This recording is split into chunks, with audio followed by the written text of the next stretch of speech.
안녕하세요. 빅데이터로 본 세상의 김정선입니다.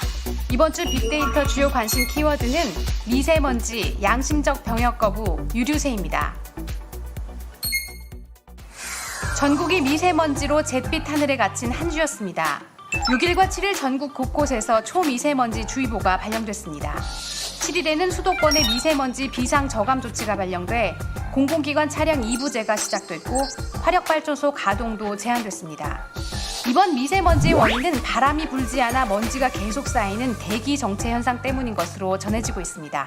당분간 대기 정체가 계속될 것으로 전망되면서 미세먼지에 대한 피로감은 더 높아질 것으로 보이는데요.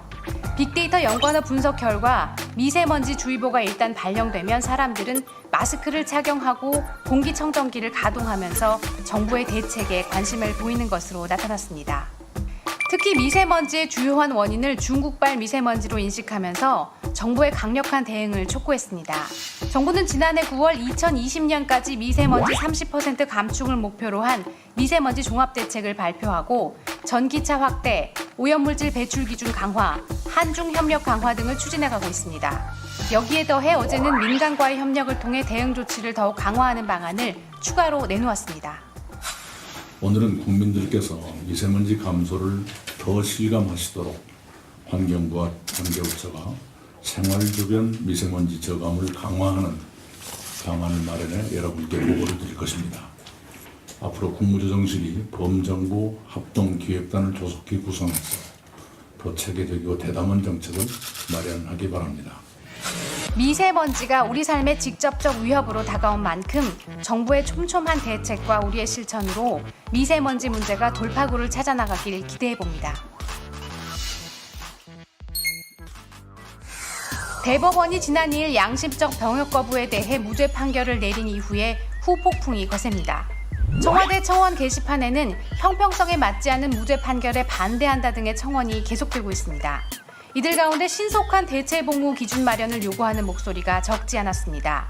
양심적 병역 거부와 관련된 빅데이터 연관어 분석 결과에서도 대체 복무가 주요 키워드에 올랐는데요. 대체 복무와 관련된 연관어 분석 결과 살펴보면 두 가지 쟁점이 나타납니다. 첫 번째 키워드는 복무 기간입니다. SNS에서는 현역병들과의 형평성 문제를 고려해 복무 기간을 현역병보다 길게 인정해야 한다는 의견이 우세합니다. 두 번째 키워드는 병역 기피입니다. SNS에서는 양심적 병역 거부가 병역 기피의 수단으로 악용될 수 있다는 점에 대한 우려가 높습니다. 그런 차원에서 양심적 병역 거부자에 대한 판정이 제대로 이루어질 수 있는지가 중요한 문제입니다. 국방부는 이번 달 안에 양심적 병역 거부자의 대체 복무 도입 방안을 발표할 예정이라고 합니다. 우리나라는 이미 산업기능요원, 공익근무요원 등 다양한 영역에서 대체 복무제를 시행하고 있습니다. 이런 경험을 토대로 여러 가지 상황을 종합적으로 반영한 방안이 발표되기를 기대하겠습니다. 지난 6일부터 유류세 인하가 시작됐습니다. 정부가 지난달 24일 서민 부담 완화를 위해 한시적으로 유류세를 인하하기로 한 데 따른 것입니다.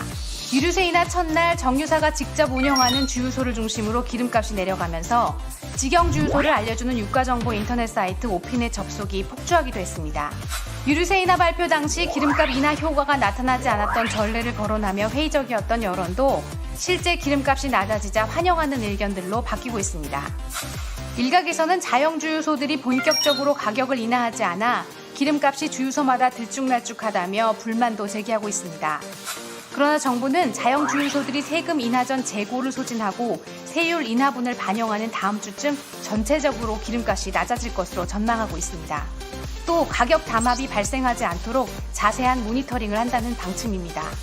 어려운 경제 상황 속에서 정부의 유류세 인하가 서민의 땀을 닦아주는 단비가 되길 바라봅니다.